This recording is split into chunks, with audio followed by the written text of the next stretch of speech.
Hey guys അപ്പോൾ ഇന്ന് നമ്മൾ അമ്മയുടെ ഫാമിലിയിൽ നിന്ന് ഒരു ട്രിപ്പ് പോവാണ് കേട്ടോ. ട്രിപ്പ് എന്നൊന്നും പറയാൻ പറ്റില്ല, ഒരു ഒരു ചെറിയ സ്റ്റേക്കേഷന് പോവാണ് നമ്മൾ. കക്കാടംപൊയിലേക്കാണ്, അവിടെയുള്ള ഒരു റിസോർട്ടിലേക്കാണ് നമ്മൾ പോകുന്നത്. അപ്പോൾ അമ്മച്ചൻ വരുന്നുണ്ടായിരുന്നില്ല, അപ്പോൾ അമ്മച്ചന് ടാറ്റയൊക്കെ കൊടുത്ത് നമ്മൾ പോയിട്ടുണ്ടായിരുന്നു. നമുക്ക് വണ്ടി അവിടെ വെയിറ്റിംഗ് ആയിരുന്നു കേട്ടോ. ബാക്കിയുള്ള ഫാമിലീസൊക്കെ വണ്ടിയിൽ വെയിറ്റിംഗ് ആയിട്ട്, അപ്പോൾ നമ്മൾ ഇവിടുന്ന് എന്താ പറയുക ഇറങ്ങിയിട്ടുണ്ടായിരുന്നു.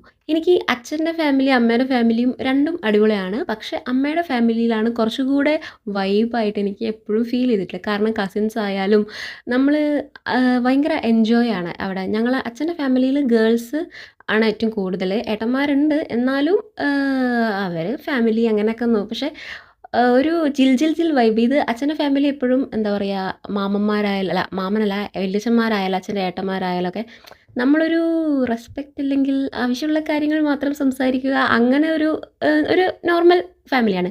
പക്ഷേ അമ്മേൻ്റെ ഫാമിലിയിൽ അങ്ങനെയല്ല കേട്ടോ. അമ്മേൻ്റെ ഫാമിലിയിൽ മാമന്മാരായാലും വല്യച്ഛന്മാരായാലും നമ്മുടെ ഏജുള്ള പിള്ളേരായാലും കസിൻസ് എല്ലാം ആയാലും നമ്മൾ ഫുൾ വൈബ്. നമുക്ക് എന്ത് വേണമെങ്കിലും പറയാം, എന്ത് കമൻ്റ് അടിക്കുകയും ചെയ്യാം. അങ്ങനെ ജോളി ആയിട്ടുള്ള ഒരു ഫാമിലിയാണ് കേട്ടോ. അപ്പോൾ അതുകൊണ്ട് തന്നെ എനിക്ക് എപ്പോഴും അവരുടെ കൂടെ ട്രിപ്പ് പോകുമ്പം വേറെ തന്നെ ഒരു വൈബാണ്. നിങ്ങൾക്ക് അച്ഛൻ്റെ ഫാമിലിയാണോ അതോ അമ്മയുടെ ഫാമിലിയാണോ ഏറ്റവും കൂടുതൽ വൈബ് എന്നുള്ളത് നിങ്ങൾ കമൻറ്റ് ചെയ്യണേ. നമ്മൾ അവിടെ റിസോർട്ടിൽ ഒരു 3 മണി 3:30 ആകുമ്പോൾ ചെക്ക് ഇൻ ചെയ്യാമെന്നായിരുന്നു വിചാരിച്ചത്. അങ്ങനെയായിരുന്നു നമുക്ക് ടൈം ഉണ്ടായിരുന്നത്. അപ്പോൾ നമ്മൾ പക്ഷേ ഇവിടുന്ന് ഇറങ്ങിയിട്ട് പോകുന്ന വഴി ഇടയ്ക്കിടയ്ക്ക് വണ്ടിയൊക്കെ നിർത്തിയിട്ട് അങ്ങനെ അവിടെ എത്തുമ്പോഴത്തേക്കും 5 മണി ആയിട്ടുണ്ടായിരുന്നു. അങ്ങനെ ഞാനാണെങ്കിൽ രാവിലെ അല്ല, നമ്മൾ ഉച്ചയ്ക്കായിരുന്നു വീട്ടിൽ നിന്ന് ഇറങ്ങിയിട്ടുണ്ടായിരുന്നത്. അപ്പോൾ ഞാനൊരു 12 മണി 11:30 ആയപ്പോഴാണ് ചായ കുടിച്ചിട്ടുണ്ടായിരുന്നത്. അപ്പോൾ ഇവരൊക്കെ ചോറ് കഴിച്ചിട്ട് വന്നതുകൊണ്ട് ഞാൻ ജസ്റ്റ് രാവിലെ ഇഡ്ഡലി എന്തോ കഴിച്ചിട്ടുണ്ടായിരുന്നുള്ളൂ.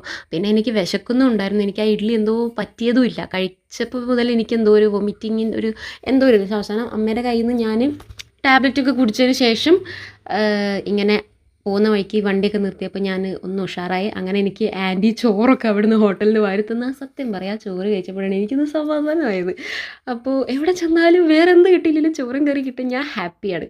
അങ്ങനെ നമ്മൾ അതൊക്കെ കഴിച്ച് അവരും 2-3 ആൾക്കാർ, കുറച്ച് ആൾക്കാർ ചായയൊക്കെ കുടിച്ച് നമ്മൾ വേഗം ജിൽജിലായിട്ട് നമ്മുടെ റിസോർട്ടിലേക്ക് പോയിട്ടുണ്ടായിരുന്നു. പിന്നെ പോകുന്ന വഴിക്ക് വീണ്ടും നമ്മൾ ലെയ്സൊക്കെ വാങ്ങി അതൊക്കെ കഴിച്ചപ്പോഴാണ് കേട്ടോ നല്ലൊരു ആശ്വാസം സത്യം പറഞ്ഞാൽ കിട്ടിയിട്ടുണ്ടായിരുന്നത്.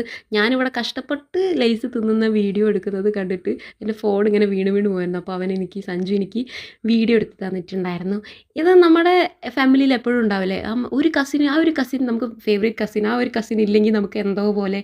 ആ ഒരു കസിൻ ഇല്ലെങ്കിൽ നമ്മൾ എന്താ പറയുക ട്രിപ്പിന് പോകില്ല, അല്ലെങ്കിൽ കല്യാണത്തിൽ പങ്കെടുക്കില്ല. അങ്ങനെ ഒരുത്തനാണ് കേട്ടോ എനിക്ക് ഇവനില്ലെങ്കിൽ ഇവനാവുന്നത് വിളിച്ച് എങ്ങനെയൊക്കെയോ ഉറപ്പിച്ചിട്ടാണ് ഞാൻ ഈ ട്രിപ്പിന് പോകുന്നത്. അങ്ങനെ കഥ പറഞ്ഞ് നമ്മൾ റിസോർട്ടിലെത്തി. അപ്പോൾ ബാക്കി വിശേഷങ്ങൾ അടുത്ത വീഡിയോയിൽ.